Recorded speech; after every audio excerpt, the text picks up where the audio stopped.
आप सभी को मेरा नमस्कार। तो आज हम इस वीडियो में पढ़ेंगे विज्ञान विषय में कक्षा 7वीं पादप में जनन पाठ है। इसके हमने टेक्स्ट बुक में इसको समझ लिया था। आज हम इसके अभ्यास के प्रश्न समझेंगे। तो अभ्यास के प्रश्नों में देखो, इसमें सबसे पहले है प्रश्न हमारे पास, रिक्त स्थान भरो। रिक्त स्थान भरो, तो इसमें इसके उत्तर देखेंगे सीधे हम। तो पहले क्या है, जो जनक पादप के कायिक भागों से नए पादप के उत्पादन का प्रक्रम, यानी जब हम पादप के कायिक भाग से किसी नए पादप को उत्पन्न करते हैं तो उसे कहते हैं हम कायिक प्रवर्धन। क्या कहते हैं उसको? कायिक प्रवर्धन। कायिक अंग होते हैं, चाहे तो फूल हो, पत्ती हो, तना हो। अगर हम इन भागों से पौधे के यानी पौधे से नया पौधा बनाते हैं तो उसे हम कायिक प्रवर्धन कहते हैं। तो फिर उसके बाद ख भाग है, ऐसे पुष्प को जिसमें केवल नर और मादा जनन अंग हों एक लिंगी पुष्प कहते हैं। एक लिंगी पुष्प किसे कहते हैं? ऐसा पुष्प जिसमें या तो नर जनन अंग हो या मादा जनन अंग हो, यानी इनमें से केवल एक ही जनन अंग होगा तो उसे एक लिंगी, यानी उसमें एक ही जनन अंग होगा। और जिसमें दोनों होते हैं उसे द्विलिंगी कहते हैं। फिर ग भाग है, परागकणों का उसी अथवा उसी प्रकार के अन्य पुष्प के परागकोश से वर्तिकाग्र पर स्थानांतरण का पराक्रम परागण कहलाता है। परागण क्या होता है? जब परागण उसी पुष्प के परागकोश से उसी परागकोश यानी उसी की पुष्प की वर्तिकाग्र पर गिर जाएं या किसी अन्य पुष्प की वर्तिकाग्र पर गिर जाएं तो उसे हम परागण कहते हैं। और परागण दो तरह का होता है, स्वपरागण और परपरागण। फिर उसके बाद है नर और मादा युग्मकों का युग्मन निषेचन कहलाता है। यानी जब नर और मादा के युग्मक आपस में मिलते हैं तो उसे निषेचन कहते हैं। फिर उसके बाद च भाग है, बीज प्रकीर्णन।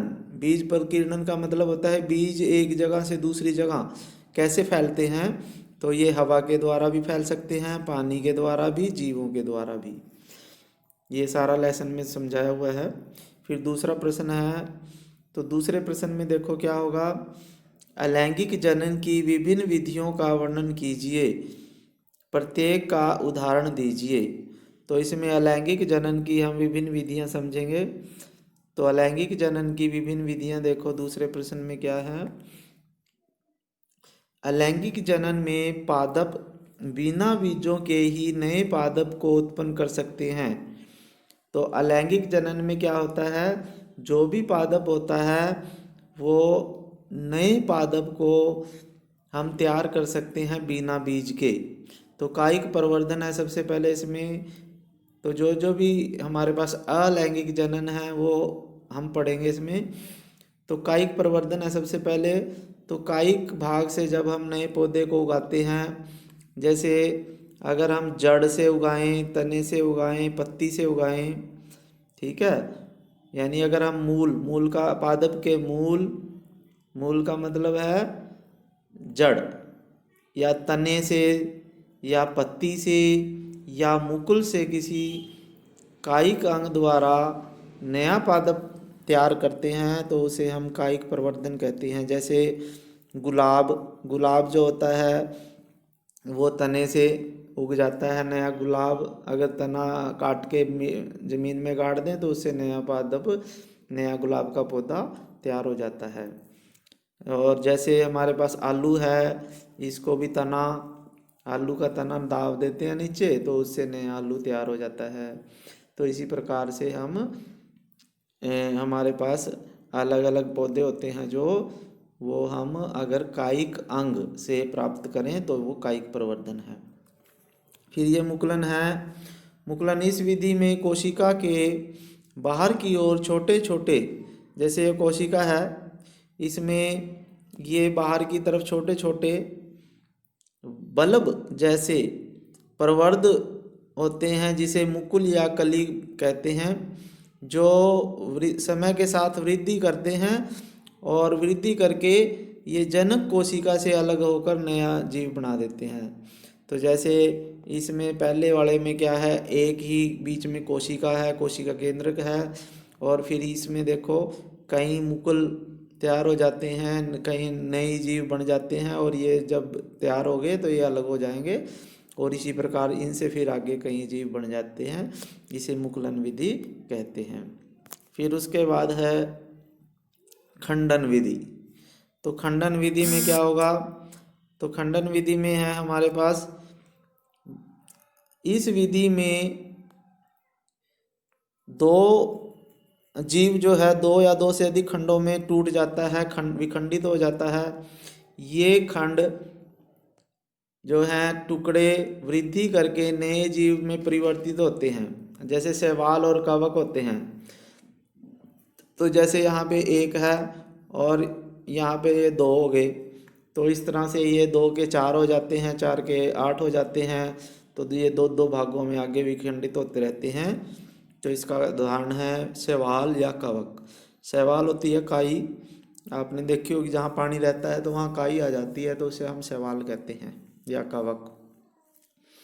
फिर है बीजाणु निर्माण। अब बीजाणु का निर्माण कैसे होता है, कुछ हमारे पास बीजाणु निर्माण है ये, कुछ जीव बहुत अधिक बीजाणुओं का निर्माण करते हैं जो निर्मुक्त होते हैं और हवा में तैरते रहते हैं। हल्के होने के कारण ये लंबी दूरी तय कर जाते हैं। ये बीजाणु उच्च ताप, निम्न आर्द्रता जैसी प्रतिकूल परिस्थितियों को भी सहन कर सकते हैं, और अनुकूल परिस्थितियों में बीजाणु अंकुरित होकर नए जीव की या नए पादपों को विकसित करते हैं, जैसे कवक है, फर्न है। तो ये बीजाणु का मतलब बीज के अणु। तो ये क्या होते हैं, जीव जंतुओं के बीज होते हैं, जो या पौधों के जो बीज होते हैं।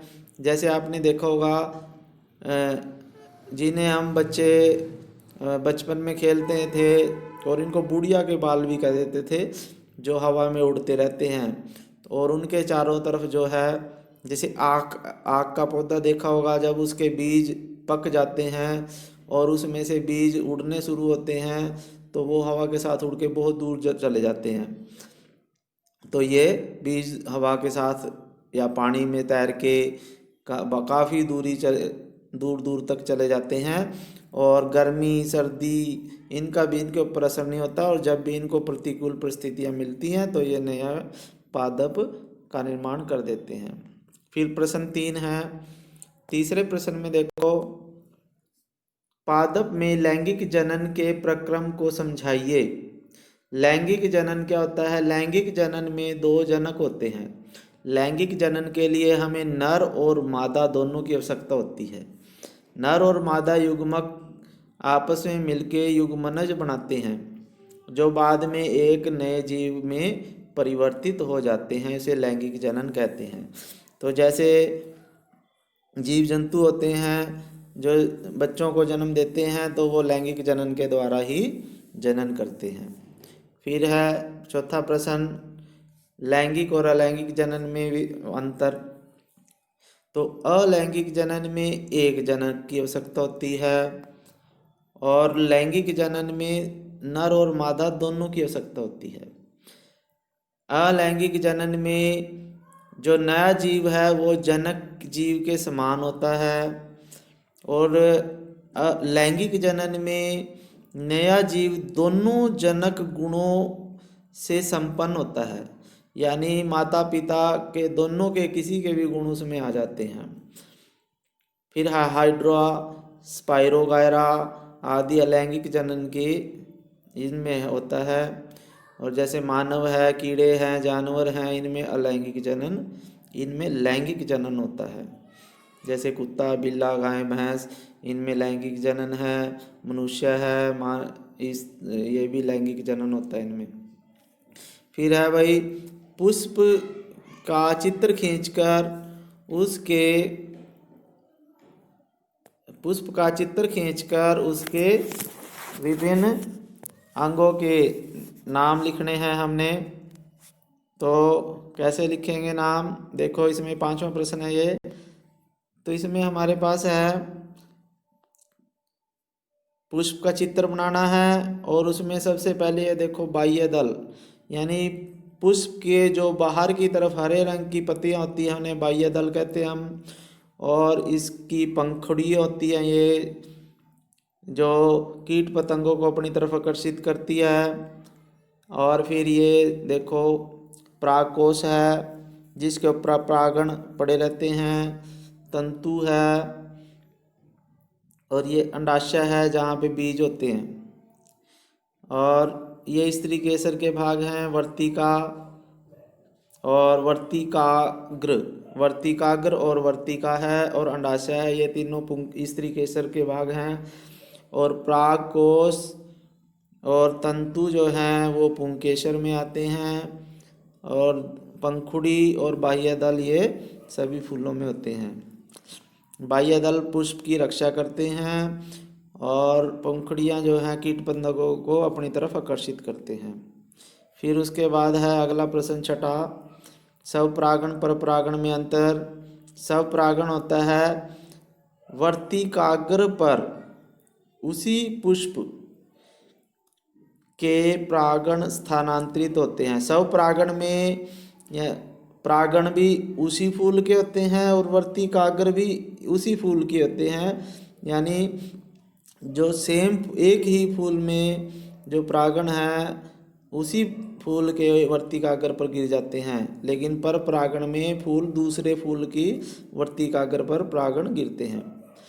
तो परागण के लिए माध्यम की आवश्यकता नहीं होती स्वपरागण में, लेकिन पर परागण में माध्यम की आवश्यकता होती है, चाहे वो कीट पतंगे के पैर के साथ लग के जाएँ, चाहे किसी भी तरह हवा के द्वारा जाएँ। मूंगफली, सूरजमुखी आदि स्वपरागण से होता है और पर परागण में आम, गुलाब फूलों में अधिकांश पौधे। फिर उसके बाद है हमारे पास 7वां प्रश्न। तो 7वां प्रश्न देखो समझो, पुष्प के निषेचन का प्रक्रम किस प्रकार संपन्न होता है। तो पुष्प के निषेचन का सबसे पहले परागण द्वारा परागकण वर्तिकाग्र पर पहुंचते हैं, यानी यहाँ पे जो है परागण आ जाते हैं सबसे पहले वर्तिकाग्र का मतलब वर्तिका का ऊपरला जो भाग होता है उसके ऊपर परागण आ जाते हैं, चाहे कैसे भी आए, चाहे वो हवा के द्वारा आए या पुष्प के ऊपर कीट पतंगे तितलियां घूमती रहती हैं उनके पैरों पे लग के आ जाती हैं और जब उसके ऊपर बैठती हैं वो पहुंचा देती हैं। उसके पश्चात नर युग्मक का अंडाशय में स्थित मादा युग्मक तक पहुंचना निषेचन कहलाता है।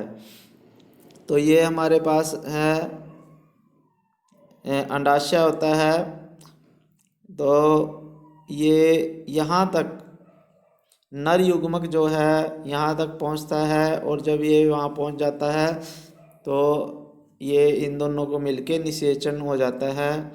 इसके लिए परागण से एक नलिका विकसित होती है जो वर्तिका से होती हुई बीजांड तक पहुँचती है और धीरे धीरे वहाँ पे बीज बनने शुरू हो जाते हैं जिससे निषेचन की क्रिया होती है। फिर उसके बाद है 8वां प्रश्न, बीजों के प्रकीर्णन की विधियाँ। बीजों का प्रकीर्णन का मतलब है बीज एक जगह से दूसरी जगह कैसे चले जाते हैं। तो वो हवा के द्वारा भी चले जाते हैं, जब आंधी तूफान आती है तो बीज जो है हवा के साथ उड़ के चले जाते हैं। पानी में बह जाते हैं, उसके द्वारा भी वो एक जगह से दूसरी जगह जा सकते हैं पानी के द्वारा, ठीक है। फिर जानवर के द्वारा भी चले जाते हैं, वो जानवर जब जैसे झाड़ियों में से या पेड़ पौधों के बीच में होते हैं तो बीज जो है उनके शरीर के साथ चिपक जाते हैं और वो दूर दूर चले जाते हैं उनके साथ फटने के साथ। कई पौधों के बीज ऐसे होते हैं कि वो धमाके के साथ एकदम फट जाते हैं और वो दूर दूर फैल जाते हैं। मनुष्यों के द्वारा भी ये फैलाए जाते हैं क्योंकि मनुष्य जो है जैसे खेती बाड़ी करता है तो वो अपने आप खुद भी बीजों को फैला देता है एक जगह से दूसरी जगह। तो इस तरह से ये बीज एक जगह से दूसरी जगह चले जाते हैं। इसे हम क्या कहते हैं? बीजों का प्रकीर्णन। फिर उसके बाद 9वां प्रश्न है, कॉलम ए और बी मिलान करने हैं। तो कॉलम ए और बी मिलान ये हो गए, जैसे मुकुल हमारे पास है, मुकुल है, यहाँ से देखो कली या मुकुल जो है यीस्ट, यीस्ट में कली और मुकुल होता है जो यीस्ट में होते हैं। ये आलू में आँख होती है, आँख का मतलब है उसमें गुंडा होता है जहाँ से नया पौधा बनता है। स्पाइरोगायरा में खंडन विधि से, स्पाइरोगायरा यानी जो काई होती है उसमें खंडन विधि से जनन होता है। पंख मैपिल, मैपिल होते हैं, उनमें पंख होते हैं लगे जो हवा में उड़ जाते हैं। बीजाणु जो है डबल रोटी की फफूंद, यानी डबल रोटी के ऊपर उल्ली जो लग जाती है, सफ़ेद सफ़ेद लग जाती है जो आ जाती है, तो उसे बीजाणु होते हैं उसमें, और बीजाणु वृद्धि करते हैं उसमें। फिर उसके बाद है 10वां प्रश्न, सही विकल्प चुनने हैं। पादप का जनन भाग होता है, पादप का जनन भाग कौन सा होता है भाई? पत्ती, तना, मूल, पुष्प। तो जो पादप का जनन भाग जो होता है वो होता है भाई पुष्प होता है। कौन सा होता है? पुष्प, क्योंकि पुष्प में ही उसके जनन होते हैं, पुष्प में ही परागण आते हैं, वर्तिकाग्र होता है, और ये स्त्री केस और पुंकेसर उसी में होते हैं। फिर उसके बाद है हमारे पास नर और मादा युग्मक के युग्मन का प्रक्रम क्या कहलाता है? निषेचन। क्या कहलाता है? निषेचन। जब नर और मादा युग्मक आपस में मिलते हैं तो उसे हम निषेचन कहते हैं। फिर उसके बाद है परिपक्व होने पर अंडाशय विकसित हो जाता है। कैसे विकसित होता है?